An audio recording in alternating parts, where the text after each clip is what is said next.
mencoba sih untuk mengembalikan sesuatu untuk PPA gitu loh. Ya, apalah pasti ada kita mencoba memberikan sesuatu untuk dalam tanda petik membalas apa yang telah PPA berikan kepada kita gitu loh.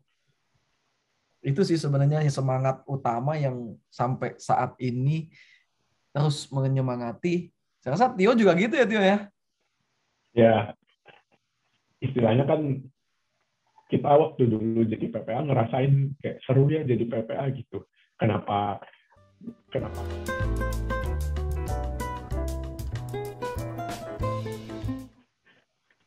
Sekarang kita bakal ke masa-masa di mana Koko tuh udah mau lulus PPA nih. Waktu Koko akhirnya lulus PPA tuh, gimana tuh rasanya kok? Mungkin kok Adit bisa mulai duluan? Yang pasti sedih.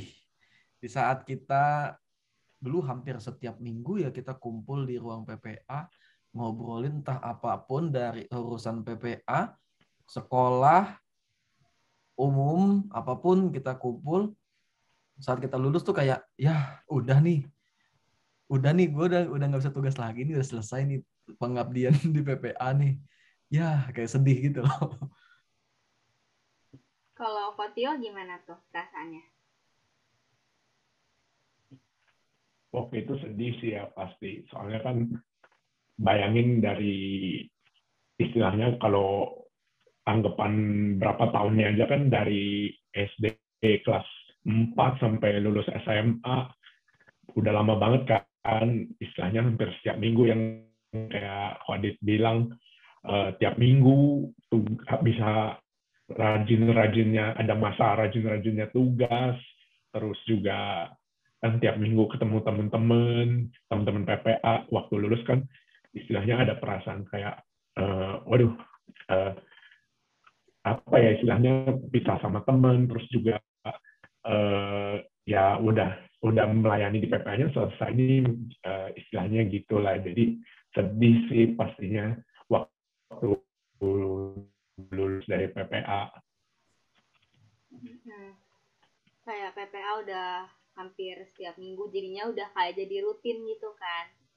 Terus abis itu tiba-tiba rutinnya berhenti, ada yang rasanya pasti kayak ada yang kurang gitu. Nah, terus kalau aku boleh tahu nih, kira-kira apa sih yang membuat Koko tuh memilih untuk tetap melayani di PPA walaupun udah lulus hingga sekarang gitu? Mungkin kok Tio bisa mulai duluan? Yang membuat aku memilih tetap melayani di PPA setelah lulus tuh, jadi cerita dikitnya adalah setelah lulus dari PPA di Santo Andreas, kan aku kuliah. Kebetulan waktu kuliah itu juga dapat kesempatan untuk tetap melayani sebagai PPA. Jadi di waktu lagi kuliah di luar pun tetap bisa melayani sebagai PPA. Itu waktu itu seneng banget sih, istilahnya waktu lulus kan sempet ya sedih kan, mikirnya oh udah selesai nih pelayanan sebagai PPA, ternyata pelayanan sebagai PPA itu masih bisa lanjut walaupun udah nggak di, maksudnya walaupun PPA-nya udah bukan di Santo Andreas gitu, waktu lagi kuliah pun tetap bisa melayani sebagai PPA. Terus waktu udah selesai kuliah balik ke gereja Santo Andreas kan, ada kesempatan untuk tetap bisa melayani sebagai pendamping PPA di gereja Santo Andreas, yaitu gimana ya istilahnya kan udah PPA Santo Andreas juga udah kayak keluarga lah rasanya kan gitu, jadi bisa kembali melayani itu langsung tanpa ragu mau banget gitu waktu itu. Waktu itu kan Koko ada tadi bilang sambil kuliah sambil ngelayani di PPA. Kuliah kan identik dengan kata-kata stres ya kok, banyak tugas, banyak ujian. Itu waktu itu apa nggak ganggu gitu waktu masih harus ngelayanin di PPA? Sebetulnya tergantung sih, kalau aku kebetulan kuliahnya nggak sampai, istilahnya nggak sampai semenakutkan itulah istilahnya. Jadi tetap bisa melayani sebagai PPA lah dulu. Kan juga pelayanan sebagai PPA kan, ya pelayanan-pelayanan gereja kan terutama fokusnya kan banyaknya cuma di Sabtu Minggu. Jadi harusnya bisa lah bagi-bagi waktu untuk tetap bisa melayani di gereja gitu. Kalau Ko Adit gimana tuh? Kenapa masih mau melayani setelah lulus PPA? Sama kayak Kotio, kalau kita udah di dalam sebuah keluarga dan kita sangat nyaman gitu ya, mau kemana lagi? Udah punya rumah, terus ya kalau mau kemana-mana ya balik lagi ke rumah gitu kan. Dan ya kita dapat banyak dari PPA, kenapa kita nggak mencoba sih untuk mengembalikan sesuatu untuk PPA gitu loh. Ya apalah pasti ada, kita mencoba memberikan sesuatu untuk dalam tanda petik membalas apa yang telah PPA berikan kepada kita gitu loh. Itu sih sebenarnya semangat utama yang sampai saat ini terus menyemangati. Saya rasa Tio juga gitu ya, Tio ya? Ya, istilahnya kan kita waktu dulu jadi PPA ngerasain kayak seru ya jadi PPA gitu. Kenapa enggak gitu, setelah kita lulus pun kita mau semua anggota PPA yang ada sekarang tuh tetap bisa ngerasain keseruan yang kita rasain dulu gitu istilahnya. Jadi kalau kita masih bisa, selama kita masih punya kesempatan untuk melayani, kenapa enggak gitu. Jadi rasanya gitu sih. Berarti lebih kayak ke sharing gitu ya, biar anggota PPA yang baru tuh bisa ngerasain keseruan yang sama yang Ko Tio sama Ko Adit tuh alamin waktu jadi PPA dulu gitu.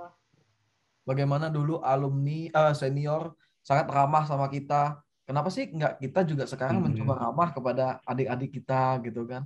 Kayak dulu gue dapat itu dan gue mau adik-adik gue tuh di PPA yang sekarang juga merasakan itu gitu loh. Nah, sekarang aku bakal minta pendapat Ko Adit sama Ko Tio nih. Kira-kira kenapa sih orang harus ikut PPA? Mungkin Ko Adit bisa mulai duluan? Kenapa orang harus ikut PPA? Kalian bisa belajar banyak dengan ikut PPA.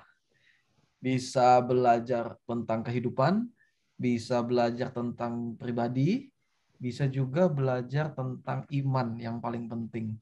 Bagaimana kita menumbuhkan iman, bagaimana kita bisa semakin mencintai Ekaristi karena kita semakin dekat dengan kurban yang dipersembahkan itu. Kapan lagi nggak semua anak-anak, nggak semua orang bisa naik turun jalan-jalan di altar, deket-deket duduk dekatan dengan tabernakel, tempat yang sangat suci, kalau bukan menjadi PPA. Kapan lagi kita bisa pegang-pegang benda-benda rohani, benda-benda perayaan Ekaristi, kalau bukan menjadi PPA. Iya, aku dulu sebelum jadi PPA juga kalau ke gereja tuh suka males gitu. Soalnya nggak ada excitementnya gitu di sana. Tapi abis jadi PPA belum ada 2 bulan lah, tapi udah berasa banget gitu ke gereja, jadinya seneng, ada motivasinya gitu, rasanya kayak deket sama Tuhan.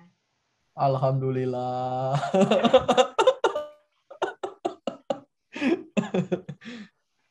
Kalau Ko Tio gimana tuh? Kenapa orang harus ikut PPA?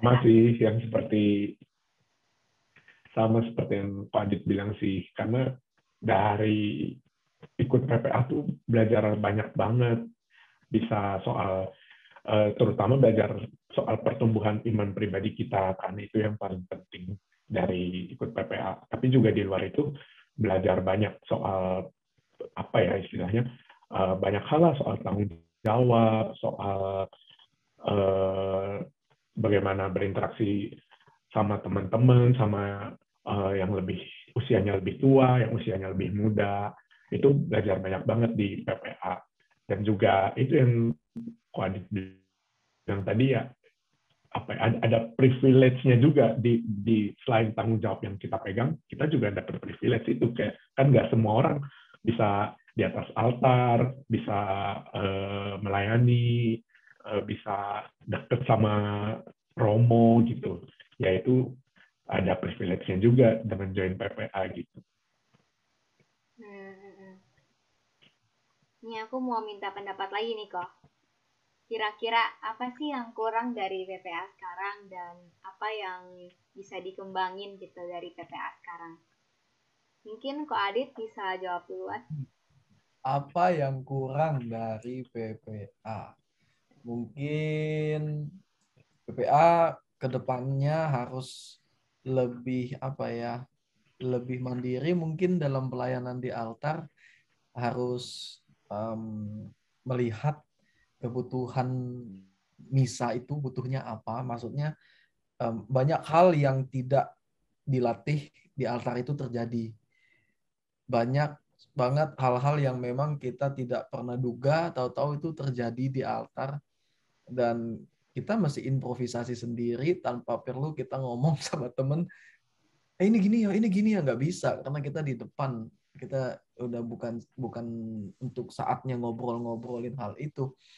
um, Harapannya dengan PPA lebih mandiri, anak-anak di altar bisa lebih luas ya, lebih lebih enak. Jadi Romo pun dilayaninya lebih lebih enak gitu sih kalau menurutku. Setuju, setuju. Kalau Kotio gimana pendapatnya? Eh, Kalau aku lebih ke mungkin karena zamannya juga udah beda ya, udah kayak orang tua banget ya ngomongnya. Tapi kalau yang aku lihat sih mungkin karena ya itu zaman juga udah beda. Kalau zaman apa istilahnya dulu kan hiburan anak-anak juga belum banyak kan, paling nonton TV, HP juga dulu HP-nya cuma bisa telepon sama SMS, nggak ada sosial media segala macam. Jadi mungkin apa ya istilahnya waktu untuk pelayanannya tuh bisa lebih fokus gitu istilahnya. Jadi kalau hari Sabtu Minggu ya pelayanan tuh sebuah hal yang seru buat kita. Jadi bukan cuma soal tugas di gereja, tapi maksudnya untuk ketemu sama teman-teman PPA, join di pelayanannya, di acaranya gitu. Jadi eh, kalau aku sih paling PPA sekarang harus lebih aktif. Kalau soal tugas sih udah oke, menurutku udah bagus. Malah dibanding zaman aku dulu, misa-misa sekarang PPA-nya udah nggak ada lagi tuh khawatir istilahnya PPA-nya nggak ada nih, PPA-nya nggak ada gitu. Kalau secara tugas PPA-nya sih sudah oke, tapi secara sosial di luar tugas itu maksudku yang kayak harus lebih aktif ikut acara-acaranya, harus lebih mau untuk terlibat dalam kepanitiaan atau kepengurusan acara-acara PPA. Kalau aku paling itu sih. Mungkin karena apa ya, kalau nggak cuman misa doang atau tugas doang yang bisa bikin kita makin dekat sama Tuhan, tapi dari acara-acara itu juga kita bisa lebih mengenal Tuhan, lebih dekat sama Tuhan, bisa lebih kenal sama sesama teman-teman juga gitu ya. Ya, karena pasti dalam Benar-benar. setiap acara PPA itu pasti ada hal-hal yang kita berikan untuk menambah iman. Itu pasti harus ada. Dan itu selalu ada di acara-acara PPA. Hmm. Nih, aku mau minta tips dan trik lagi nih kok. Di masa pandemi ini kan kebanyakan misalnya online. Misa online sama misa offline kan bedanya jauh banget. Nggak ada apa ya, kalau misa offline tuh bisa tenang gitu rasanya, kayak deket sama Tuhan, tapi karena misa online tuh nggak bener-bener nggak berasa apa-apa gitu. Kira-kira uh, di masa pandemi ini, terutama kalau kita misa online ya, apa sih yang mungkin bisa kita lakuin supaya kita tuh lebih semangat, lebih ada niat buat ikut misa? Mungkin Kotio bisa mulai duluan. Kalau dari aku sih ya, kalau misalnya aku pribadi aja kayak, ya itu tadi, menjadi PPA itu tadi juga berpengaruh soal misa ini gitu di masa sekarang. Karena kan dari dulunya udah, apalagi kita PPA begitu deket sama altar, sama Romo, sama sama tubuh Kristus itu sendiri. Jadi ketika kalau misa cuman online, istilahnya nonton dari TV gitu, kayak rasanya kurang banget gitu, kayak kurang lah, ada yang kurang lah. Jadi kalau misa secara langsung, misa offline tuh apa ya, ada perasaan kesenangan tersendiri gitu, bisa bisa hadir di gereja secara langsung, bisa menyaksikan ekaristi secara langsung gitu. Kalau dari aku sih paling itu sih yang menjadi penyemangat kenapa kita tetap harus rajin misa gitu. Tapi dari kesadaran diri sendiri ya kok. Mm-mm. Kalau kok Adit gimana pendapatnya? Menurutku ya memang misa online ini memang ya nggak apa ya, sehikmat misa offline memang. Jadi kalau memang bisa dan memungkinkan ya misa offline. Misa offline aja gitu kan. Tapi kalau sekiranya kita kesulitan di masa pandemi ini dan kuota pun terbatas dan lain-lain, itu menurutku yang paling gampang untuk meningkatkan niat kita untuk ikut misa adalah gue mau bersyukur gitu loh. Sekian banyak waktu gue lalui untuk lihat TikTok, buka YouTube, kerja, belajar, tapi kok tinggal buka YouTube, klik misa, kok gue susah. Padahal gue nggak perlu yang namanya datang 1 jam sebelum misa, 30 menit sebelum misa, rebutan supaya bisa tugas atau segala macam. Enggak kok, kita semua udah diundang, undangannya udah dibagiin sama Tuhan. Nih, ikut deh, ya kan? Ya, ya supaya kita niat untuk ikut misa ya, gue mau bersyukur gitu loh. Bersyukur atas apa? Atas hidup yang kita sudah jalani dan atas teknologi yang memang Tuhan kasih ke orang-orang pintar itu untuk diciptain buat bantu kita gitu loh. Jadi ya kalau kita buang waktu banyak buat yang lain, kenapa enggak kita dengan kemudahan yang ada itu kita ya udah, gue mau bersyukur tentang apapun yang gue terima gitu aja sih sebenarnya. Iya, iya. Sekarang nih kok kita bakalan berimajinasi dikit ya. Oke, tidur Kira- dulu. Kira-kira nih kok 10 tahun lagi, Koko tuh melihat diri Koko tuh lagi ngapain sih? Atau mungkin ada di mana gitu.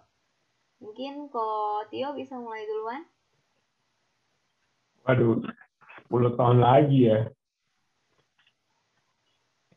Waduh, nggak kebayang sih 10 tahun lagi. Ngapain ya? Masih melayani nggak tuh Terus kok? terang nggak kebayang sih 10 tahun lagi, belum terbayang sejauh itu. Kalau masih ada kesempatannya, tentunya kalau aku sih bisa bilang masih. Karena memang apa ya, istilahnya dari dulu, dari kecil udah ada di lingkungan yang apa ya, menyenangkan untuk melayani gitu. Jadi rasanya sampai sekarang pun ada perasaan senang ketika masih bisa dan masih diberi kesempatan untuk melayani apapun bentuknya. Jadi rasanya sih pastinya masih sih. Mungkin istilahnya emang udah hatinya di situ gitu ya. Kalau Kok Adit gimana kok? 10 tahun lagi. Jauh ya. Orang tiba kita aja setahun tiba-tiba ada corona kemarin itu ya. 10 tahun lagi yang pasti akan terus, semoga Tuhan masih mengizinkan untuk melayaninya terus dalam bentuk pelayanan apapun sih. Ya nggak tahu ya ke depannya, mungkin masih di PPA atau enggak, kita juga nggak tahu, atau udah di pelayanan yang lain kita nggak tahu. Tapi yang pasti sekian lama kita melayani, kayak Tio melayani di altar, kayaknya kita kalau jauh-jauh dari pelayanan altar tuh kayaknya agak gimana gitu. Karena memang kita dari kecil ya di situ gitu loh. Jadi kalau kalau aku lihat 10 tahun yang akan datang mungkin akan terus dalam pelayanan, tapi tidak tahu dalam pelayanan apa, tapi pasti dekat dengan altar. Karena selalu ada sukacita dalam pelayanan kita itu sih. Semoga terwujud deh. Amin. Amin. Nah, kok kira-kira nih kalau ada teman-teman kita yang mau melayani juga nih, melayani di PPA setelah lulus PPA nih kayak Ko Tio sama Ko Adit. Itu ada prosedur-prosedurnya gitu nggak sih? Ada harus daftar di mana atau gimana gitu? Mungkin Ko Adit bisa mulai. Kalau teman-teman sudah lulus dari PPA, artinya sudah kelas 3 SMA, sudah tidak secara aktif melayani di PPA. Kalau masih mau aktif, kami para pendamping sudah kesepakatan bahwa kalau memang teman-teman masih mau join, silahkan kontak kepada teman-teman pendamping siapapun yang teman-teman merasa nyaman. Silahkan kontak, nanti daftar aja, lalu nanti kita akan ajak ngobrol untuk join bersama pendamping. Nggak sampai terlalu prosedural sampai gimana banget, nggak. Kita tetap welcome kepada siapapun yang masih ingin melayani di PPA. Ada interviewnya nggak tuh kok? Paling tanya-tanya aja lah, ngobrol-ngobrol, nggak interview gimana-gimana banget kok. Ko Tio ada yang mau ditambahin nggak? Ditambahin enggak sih ya, kayaknya kalau prosedurnya cuma nambahin paling sebenarnya kalau udah lulus dari PPA ada masih sangat banyak pelayanan yang bisa dilakukan. Jadi kalau menurutku kalau masih mau melayani di PPA, yaitu tadi ada prosedurnya yang tadi Pak Adit bilang, bukan prosedur ya istilahnya, kalau masih mau untuk melayani ya begitu caranya. Tapi sebenarnya di luar PPA juga masih banyak banget sih pelayanan yang bisa dilakukan. Dan juga kayak aku dulu itu kalaupun misalnya kuliah setelah lulus SMA, kuliah gitu pun coba kalau masih mau melayani di PPA, coba cari tahu di misalnya kita keluar kota, keluar negeri, atau di lingkungan kampus gitu. Ada nggak sih kesempatan untuk melayani sebagai PPA? Karena aku yakin banget sebenarnya ada sih, masih ada kesempatan untuk melayani sebagai PPA di tempat lain, nggak harus di Gereja Santo Andreas doang. Iya. Kadang juga sekolah, kalau dari sekolah sendiri, sekolah SMP, SMA juga ada. Kalau emang melayani di PPA di gereja, mereka bisa ngelayani di gereja sekolahnya itu kan. Terakhir nih kok, boleh dong sepatah dua patah kata buat teman-teman kita di PPA yang mungkin masih aktif atau yang udah alumni juga boleh. Mungkin Ko Tio bisa mulai duluan. Paling kalau buat teman-teman PPA yang masih aktif, ya manfaatin aja waktu yang kalian masih punya untuk melayani sebagai PPA aktif. Karena apa ya, joinlah sebanyak-banyaknya.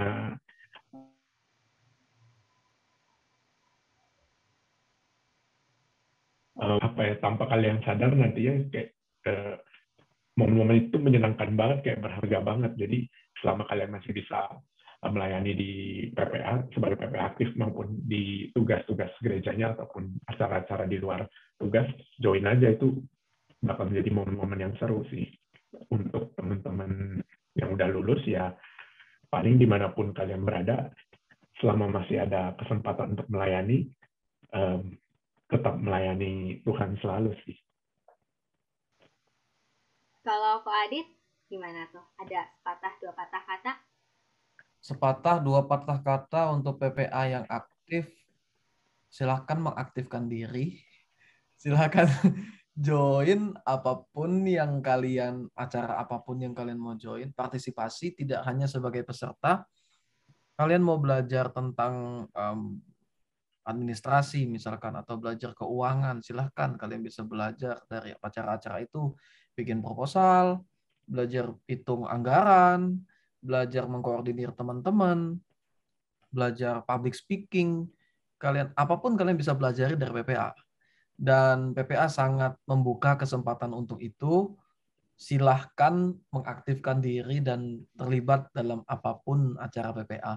Buat teman-teman yang udah lulus, silahkan juga untuk membawa pesan-pesan dan semangat yang telah kalian dapat dari PPA dalam pelayanan-pelayanan baru yang kalian jalankan. Itu aja sih. Terima kasih. Terima kasih kok. Wah, keren banget nih sharing hari ini. Aku sendiri dapat banyak banget dari sharing-sharing Ko Adit sama Ko Tio. Thank you banget sekali lagi buat Ko Adit sama Ko Tio udah mau ngobrol-ngobrol, sharing-sharing sama kita hari ini. Semoga sharingnya bisa bermanfaat untuk kita semua dan juga bisa menambah semangat supaya makin semangat melayani Tuhan. Amin. Amin. Yaudah, aku bakal tutup episode kali ini. Thank you juga buat teman-teman semua yang udah nonton ya. Thank you, God bless you. Bye.